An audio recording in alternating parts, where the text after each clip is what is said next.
하나님의 은혜가 여러분들 가운데 함께 하시기를 주님의 이름으로 축원합니다. 아마 여러분들도 신앙생활 오래 하시다 보면 이런 목사님도 만나고 저런 목사님도 만날 겁니다. 한 목사님하고만 오래도록 평생 신앙생활하는 분도 계시겠지만 사실 그런 분들은 많지 않거든요. 오래 신앙생활 하다 보면 이런 형태의 목회자도 만나고 저런 형태의 목회자도 만납니다. 그러면 자연스럽게 마음속에 드는 생각이 있어요. 그게 뭐냐면 비교입니다. 먼저 있던 목사님은 이런 면에서 참 좋았는데 이런 면에서 단점이 있었고, 또 다른 목사님은 반대로 저런 면에서는 참 좋았는데 이런 면에서는 좀 부족하고, 아마도 고린도 교회도 비슷하지 않았을까 그런 생각이 들어요. 고린도 교회 사도 바울이 처음 와가지고 이 아굴라와 브리스길라 그리고 여러 사람들과 함께 열심히 전도해서 고린도 교회가 형성되었습니다. 교회가 세워질 때 바울이 전하는 이 복음, 그리고 바울이 그 복음을 전해준 것 때문에 바울에게 너무너무 감사했고 너무나 행복했었어요. 그리고 바울이 그들을 사랑하는 것을 그들이 알았기 때문에 얼마나 감사하며 그 교회의 성도들이 똘똘 뭉쳐서 서로 사랑하고 서로 섬겼을까요? 근데 바울이 떠나고 아볼로라고 하는 목회자가 왔습니다. 교회를 섬기는데 아볼로와 바울은 좀 외적인 면에서 좀 달랐어요. 그 복음에 대한 열정이라든지 성도를 사랑하는 것이라든지 이런 면에서는 아마 동일했을 겁니다. 서로에게 부족하지 않았을 거예요. 근데 다른 점이 있다면 이 아볼로는 말에 능한 자였어요. 말에 능한 자. 아마 여러분들도 이 신앙생활 하다 보면 아니면 인생을 살아가다 보면 말 잘하는 사람들을 만날 거예요. 받아치기도 잘하고요.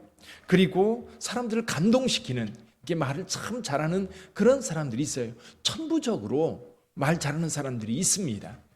근데 아볼로 같은 사람도 훈련도 받았을 뿐만 아니라 이 사람들을 감동시키는 그런 설교, 그리고 아볼로의 설교를 듣다 보면 모두가 감동이 되고 은혜가 되고 기쁨이 되었어요. 이게 바울과 비교하면 너무 차이가 나는 거예요. 바울은 굉장히 투박하고 그리고 단순하고 그리고 직설적이고, 그런데 수사학을 전공했고 수사학에 대해서 많이 배웠던 아볼로 같은 경우는 하나의 이야기를 할 때도 여러 가지 수학적 단어들을 동원해서 참 감칠맛 나게 한편의 시를 듣는 것처럼 그렇게 아마 설교를 했을 겁니다. 그러다 보니까 바울이 말하는 것과 아볼로가 말하는 것 둘이 대하면 너무 다른 거예요. 그래서 아마도 바울을 비난하는 사람들 아마 굉장히 극히 일부일 거예요. 아마 교회에서도 보면 여러분 목회자를 비난하는 사람들을 보면 극히 일부입니다. 극히 일부가 이제 바울을 비난했는데, 특히 바울이 고린도 교회 여러 가지 소식을 들으면서 그때는 이미 아볼로도 떠난 상태였어요. 불의를 행하는 자들이 교회에 있다는 이야기를 듣고 너무 안타까워서 편지를 보냈었는데, 이 불의를 행하던 사람들, 자기의 불의가 이렇게 지적이 되면 그걸 이거 내가 잘못한 거였구나 깨닫고 회개하고 돌이켜야 되는데, 대개요 잘못하는 사람들, 불의를 행하는 사람들은 자기 자신을 돌아보면서 회개하는 게 아니라 자기 잘못에 대해서 지적하는 사람들을 향해서 공격합니다. 대개 그래요. 그러다 보니까 이 고린도 교회에 불의를 행하는 사람들, 이런 사람들이 아마 바울에 대해서 모함을 하고 바울에 대해서 사도권에 대해서 도전을 하고, 그게 무슨 사도냐 그러면서 바울에 대해서 이런저런 이야기를 만들어냈던 겁니다. 그 중에 한 가지가 오늘 1절의 말씀이에요. 1절 한번 볼까요? 너희를 대면하면 유순하고 떠나 있으면 너희에 대하여 담대한 나 바울은 이제 그리스도의 온유와 관용으로 친히 너희를 권하고. 그래서 너희를 대면하면 유순하고 떠나 있으면 너희에 대하여 담대한 나 바울, 이렇게 이야기하고, 이건 이제 고린도 교회 몇몇 사람들이 바울에 대해서 하는 얘기입니다. 아마 바울은 이 눈물의 편지를 쓰기 전에 고린도 교회를 방문했었는데 그 대적하는 사람들과 만났을 때에 이 큰 갈등이 있었어요. 그래서 사도 바울이 얼른 피했습니다. 거기 계속 있다가는 싸울 수밖에 없는 거예요. 대적할 수밖에 없는 거예요. 왜냐하면 그들의 불의를 받아줄 수는 없거든요. 그럼 분명히 지적하고 잘못했다고 하는 것을 강하게 이야기하지 않으면 안 되는 상황인데, 그때 바울이 마음이 많이 상처를 받고 그냥 떠나왔었습니다. 그리고 눈물의 편지를 보냈던 거지요. 근데 눈물의 편지를 보냈을 때 아마 그들 가운데 이런 이야기들이 오고 갔었던 것 같아요. 바울의 편지는 굉장히 직선적이고 강하고, 그리고 또 그 권고하는 것이 부드럽게 이야기를 하지 않고 직접적으로 이야기를 합니다. 근데 만났을 때에, 바울이 목회할 때도 그렇고요, 바울이 두 번째 만났을 때도 그렇고요, 바울은 굉장히 유약한 사람처럼, 그리고 굉장히 온유한 사람처럼 사람들에게 보였던 거죠. 사람들이요, 만나면 굉장히 유순해 보이는 사람들이 있고 첫인상이 강한 사람들이 있어요. 근데 사실 같이 있다 보면 유순한 사람이 강하고 또 얼굴이 굉장히 강력한 카리스마가 있는 것 같은데 유순한 사람도 있어요. 근데 여러분, 이것이 단점이 될 수 없고요, 오히려 사도 바울 같은 경우 이 이야기에 대해서 오늘 변명을 합니다. 분명히 자기 입장을 이야기합니다. 사도 바울은 성도들을 대할 때 어떻게 대했어요? 여기 이렇게 대했습니다. 그리스도의 온유와 관용으로 친히 너희를 권하고. 바울은 성도들을 대할 때에 여기 그리스도의 온유와 관용으로 대했던 겁니다.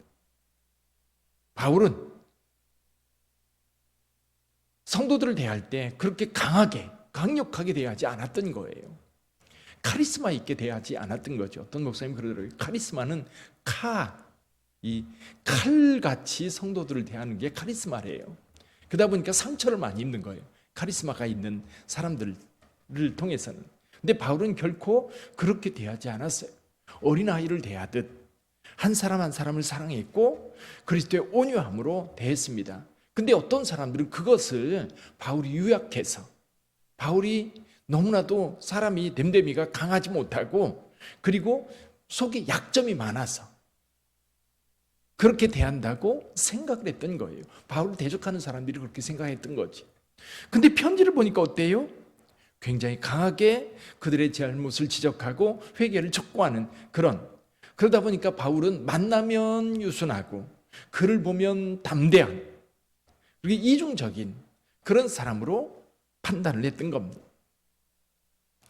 사랑하는 성도 여러분, 더군다나 사도 바울 같은 경우는 육체에 질병이 있었어요. 나중에 나옵니다마는 이제 안질이라든지 안질일 것으로 봐요. 너희 눈이라도 빼서 주었을 것이다, 그런 얘기를 하는 걸 보면 아마도 눈에 어려움이 있어서 보는 것과, 그리고 설교를 하려면 눈이 불편하면 얼굴을 대야 되잖아요. 얼마나 불편하고 힘들었겠어요. 저는 그런 생각을 해요. 여러분, 완벽한 목회자는 없습니다. 인간이기 때문에 그래요. 바울도 마찬가지입니다. 바울도 복음으로 말미암아 변화된, 그리고 완전히 새 사람 되었고, 그리고 그렇게 유능하고 똑똑한 사람이었지만 그럼에도 불구하고 약점과 단점들이 많이 있었던 거예요. 그것은요, 품어줘야 되는 거예요. 공격해야 될 공격점이 아니라 오히려 그것은 감싸주고 품어줘야 될 일인데, 고린도 교회 몇몇 사람들, 다가 아니에요, 몇몇 사람들, 불의를 행하는 사람들, 그런 사람들이 바울을 그렇게 공격했던 겁니다. 그런데다가 그들이 바울을 공격하고 바울의 사도권의 문제를 제기할 때에 또 교묘한 어떤 철학적 논리들을 가지고 바울을 공격하기도 했어요. 그래서 여기 사도 바울은 그들과 인간적인 싸움, 그러니까 육체적 싸움을 하는 게 아니다라고 이야기를 합니다. 사도 바울의 싸움은 영적인 싸움인 거예요. 그 영적 싸움을 어떻게 해요? 영적 싸움을 할 때 그 무기는 하나님의 능력인 거예요. 우리 한번 볼까요?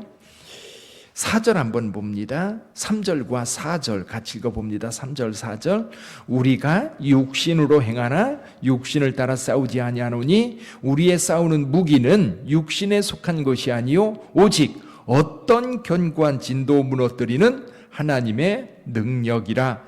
이 모든 이론을 무너뜨리며. 아멘. 근데 이 견고한 진, 이게 뭐예요? 이게 뭐냐면, 진이라는 게 뭐냐면 성에 들어가려면 이 성을 지키기 위해서 초소, 이런 그 견고한 그 성을 세워놓은 것을 말합니다. 이 견고한 진, 이것 때문에 성에 진입할 수가 없는 거예요. 싸움을 할 때에 그 성에 들어가서 그걸 점령해야 되는데 이 진이 견고하면 그 성을 쉽게 공략할 수 없는 겁니다. 자, 그럴 때 우리 마음이라고, 그 진이 우리 마음이라고 생각해 보세요. 복음이 우리 마음에 들어와서 우리를 새 사람으로 변화시켜야 되는데 이 새 사람으로 변화시킬 수 있도록 들어가는 이 길을 가로막고 있는 게 뭘까? 그 다음에 이런 얘기를 해요. 5절 한번 읽어봅니다. 하나님을 아는 것을 대적하여 높아진 것을 다 무너뜨리고 모든 생각을 사로잡아 그리스도에게 복종하게 하니. 이게 뭐냐면요, 사고방식이에요. 사고, 생각, 가지고 있는 철학, 이것들이요 복음이 들어가는 길을 딱 가로막고 있어서 이게 무너지지가 않는 거예요. 예를 들면 이런 거예요. 그 중이었다가 회개하고 지금 복음을 전하는 그 기독교 변론가로 변신한 이정훈 교수라고 있습니다. 이 친구는 기독교가 우리 사회를 망치는 주범이라고 생각을 했다고 그래요. 그래서 어떻게든지 기독교를 무너뜨려야만 이 사회가 건강한 사회가 될 수 있다고 하는 생각을 가지고 있었던 거예요. 이게 꽉 머리에 박혀 있으니까 기독교가 선한 일을 해도 뭐라고 생각해요? 저건 위선이다, 가식이다, 그렇게 생각을 하는 거예요. 근데 이분이 그 중앙성결교회 한기채 목사님 설교를 듣다가 내가 바로 죄인입니다, 그 말씀을 듣는데 속으로 이런 생각이, 그래 맞아, 너는 죄인이지. 근데 어떻게 죄인인데, 그렇게 생각을 하다가 갑자기 무슨 생각이 드냐면 내가 죄인이라고 하는 생각으로 화살표의 방향이 바뀌는 거예요. 그러면서 이 사람이 와르르 무너지면서 오히려 복음으로 완전히 변화됐던 거지. 그 사람을 사로잡고 있었던 이 견고한 진, 철학이고 사고방식인 거예요. 오늘날도 많은 사람이 무신론적 사고방식. 엊그제 그 통계 조사한 게 국민일보에 잠깐 났는데요. 종교적이다, 나는 종교적이다라고 표현하는 그런 설문조사를 세계적으로 했다는 겁니다. 유럽 같은 경우는 60% 정도가 나는 종교적이다, 어떤 신앙도 상관없이요, 종교적이다라고 표현을 하는데 우리나라 사람들은 36% 정도만 종교적이라고 대답했다고 그래요. 우리나라 같은 경우는 종교적이라고 하는 것에 대해서 굉장히 뭐라 그럴까요? 사람들이 탈종교와 나는 종교인이 아니라고 생각하는 그런 경향이 많이 커진 거예요. 내가 종교인이라고 말하면서도 자기가 종교적이지 않다고 생각을 하는 거지. 이런 생각들이요, 하나님의 말씀이 들어가는데, 복음이 들어가는데 걸림돌이 되는 거예요. 왜? 하나님의 말씀이 들어가고 내가 하나님의 자녀이며 하나님의 창조물이라고 하는 것을 생각할 때에 우리의 삶이 달라지거든요. 가치를 발견하게 되고, 그리고 내 사명을 발견하게 되고, 내가 어떻게 살아야 되는지 그 길을 찾게 되는데 그런 게 없는 거예요. 그러다 보니까 자기가 사고방식, 그러니까 사사시대에 왕이 없던 시기, 그렇죠? 왕이 없을 때에 어떻게 살았어요? 자기 소견에 오른 대로 사는 거예요. 그게 얼마나 비참한 결과를 가져오는지, 그게 얼마나 참담한 결론을 가져오는지 사사기를 통해서 우리에게 여실히 보여주고 있어요. 왕이 없던 시대, 왕이 누굽니까? 하나님이에요. 하나님께서 왕이 되어서 그 나라를 다스리고 있는데 하나님을 배제시키고 자기 뜻대로, 내 소견에 오른 대로, 여러분 부패한 인간이 아무리 좋은 소견을 가지고 이야기한다 할지라도 그건 부패된 그 사고이기 때문에 결론은 죽음일 수밖에 없어요. 죄삭은 사망인 겁니다. 사랑하는 성도 여러분, 그래요. 사도 바울은 지금 고린도 교회 성도를 대할 때에 이럴 때는 이렇게 대하고 저럴 때는 저렇게, 그게 아닌 거예요. 동일한 마음, 동일하게 편지를 쓸 때도 그렇고 그들을 만났을 때도 그렇고 동일한 마음, 그리스도의 관용과 온유로 그들을 친히 대하면서 권하고 있는 겁니다. 특히 이렇게 불의를 행하는 자들, 또 이 견고한 진처럼 자리 잡고 있어서 그의 내면을 주님의 복음으로 변화시키기를 거절하고 생각을 확 세워놓고 있는 그런 사람들을 하나님의 능력으로, 기도로 변화시키기를 원하는 겁니다. 자, 오늘 아침에 저는 이런 생각을 해봐요. 하나님은 사람들을 판단할 때, 특히 사역자들, 구역에서도 마찬가지고요, 남녀 전도의 이런 기관에서도 마찬가지고요, 또 교회적으로 마찬가지, 목회자에 대한 또 지도자들에 대한 생각입니다. 장단점이 다 있어요.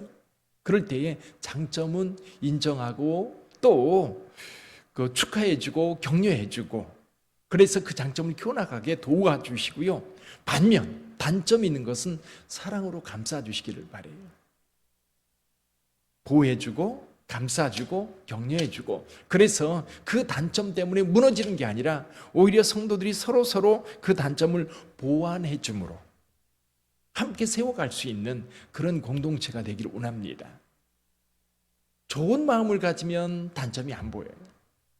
근데 나쁜 마음, 비판하는 마음을 가지면 단점들이 보여요. 오히려 교회는 우리 주님의 사랑을 받은 공동체이기 때문에 서로 사랑하고 서로 격려하면서 가야 돼요. 그래서 여러분들의 마음에 이 교회에 같이 신앙생활 하다 보면 목회자한테 상처를 많이 받아요. 왜냐하면 결국 목회자가 설교하고 목회자가 앞에서 일하고 목회자가 말을 많이 하다 보니까 그 가운데 어느 한 것이 걸리면 상처를 입는 거예요. 상처를 입으면 안 돼요. 교회에 상처받으러 가는 게 아니라 은혜 받으러 가니까요, 은혜만 받으시기를 바래요. 그리고 부족함이 있으면 같이 기도하면서 우리 공동체, 우리 빛된 공동체는 언제나 건강하고 행복하고 사랑이 넘치는 공동체가 될 수 있기를 위해서 늘 기도하며 마음을 쓰는 여러분 되시기를 주님의 이름으로 축원합니다. 기도하겠습니다.